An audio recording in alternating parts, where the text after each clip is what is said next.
अच्छा, तो आपको पता था कि वो भालू वहां था?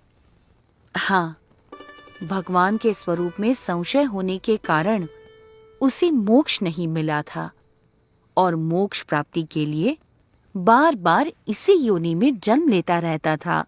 तो अब अब भालू का देह त्याग कर उसे मनुष्य जन्म मिलेगा। उसे मेरा योग होगा और उसका आत्यंतिक मोक्ष होगा। अच्छा, तो आप उस भालू का कल्याण करने के लिए यहाँ आए थे? हाँ, सबके कल्याण के लिए ही तो मेरी यात्रा है। तो फिर हमारा भी कल्याण जरूर करना प्रभु, करोगे ना? हाँ, आपकी मति शुभ है तो कल्याण होगा। मुझे तो पहले से लग रहा था कि आप कोई दिव्य प्रतिभा हैं। प्रणाम। कृपया जयराम को स्वीकार कर आपके साथ रख लीजिए, आपका दास बनाकर। जयराम दास।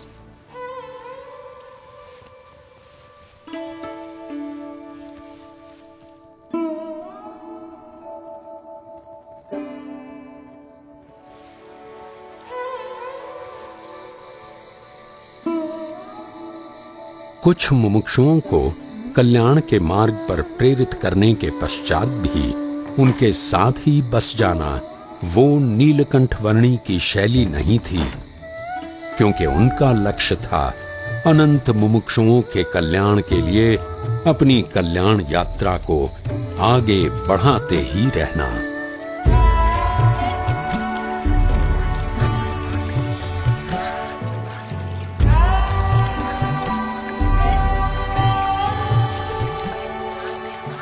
उड़ीसा प्रदेश में नीलकंठ वर्णी अपनी कल्याण यात्रा को आगे बढ़ाते रहे। मार्ग में सदा व्रतों से जो कुछ भी मिले उससे निर्वाह कर लेते हुए, जो कोई भी मिल जाए उसके लिए परम कल्याण का मार्ग प्रशस्त करते हुए और निज स्वरूप के निजानंद में मग्न रहते हुए।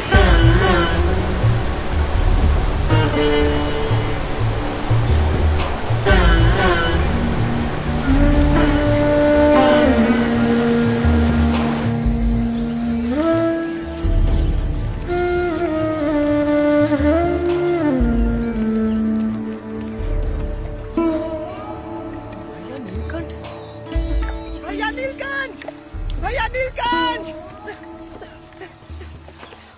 भैया नीलकंठ! भैया नीलकंठ! 20 दिनों से आपको ढूंढ रहा हूं मैं। आपके चले जाने से मेरा परिवार बहुत दुखी है।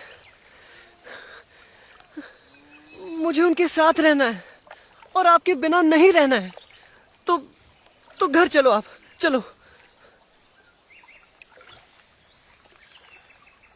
उन सबके प्रेम का मैं आदर करता हूँ, परंतु मेरी यात्रा तो अविरत आगे बढ़ती ही रहेगी जयराम दास। क्यों ना तुम भी मेरी यात्रा में जुड़ जाओ।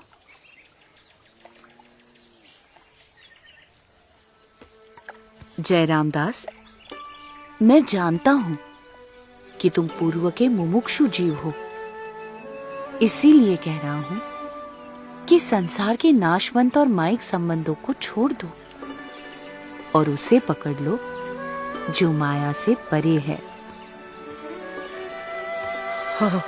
मेरे साथ चलो, चलो जगन्नाथपुरी चलते हैं। जी, आप सही कह रहे हैं, चलो।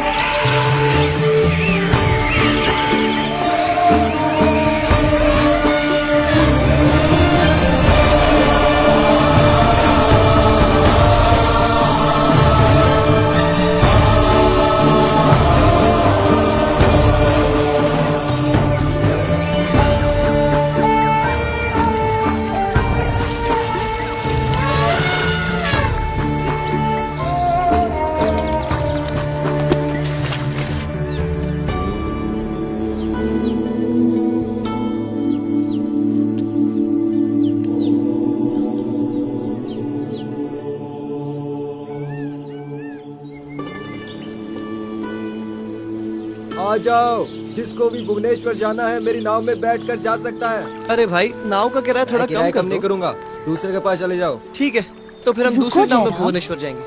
अरे केवट, भुवनेश्वर जाना हो केवट। मेरी नाव में आ सकता है। सुनो भैया, अरे भाई, सामान वो ऐसे नाव वाला रखो तो बहुत कि लोग पैसे ठीक मांग से रहा बैठ है। सकें। भुवनेश्वर तक जाने के सामान से लिए ही इतना नाव सारा बन पैसा जाएगी, तो कौन लोग देगा? बैठेंगे कैसे? अरे भाई केवट, नाव का किराया थोड़ा कम कर दो। इधर तुम्हारी नाव में बैठेंगे और थोड़ी ही देर अरे में भैया, उधर भुवनेश्वर चलो की ओर मैं उतर भुवनेश्वर जाएंगे। ले जाता हूँ। उसके लिए इतना ज्यादा दाम ठीक नहीं है। अरे नहीं नहीं भैया, इतना लोभ करोगे और सौदेबाजी करते रहोगे तो इसी किनारे पर रात बितानी पड़ेगी। चलो चलो, मैं तो नाव लेकर जा रहा हूँ। मैं तो एक पैसा भी कम नहीं करूँगा। आना है तो आओ, नहीं तो कोई बात नहीं। हाँ, नीलकंठ वर्णी मेरा इंतजार करते करते आखिर चले गए। हाँ, इतना लोभ नहीं करता तो भी नीलकंठ वर्णी के साथ नाव में होता।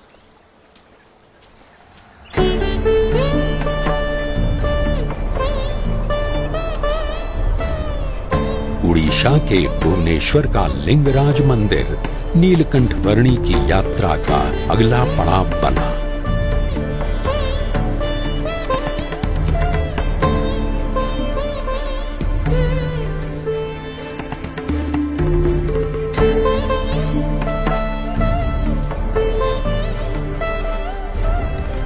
भुवनेश्वर से दक्षिण में नीलकंठ वर्णी साक्षी गोपाल तीर्थ में पधारे।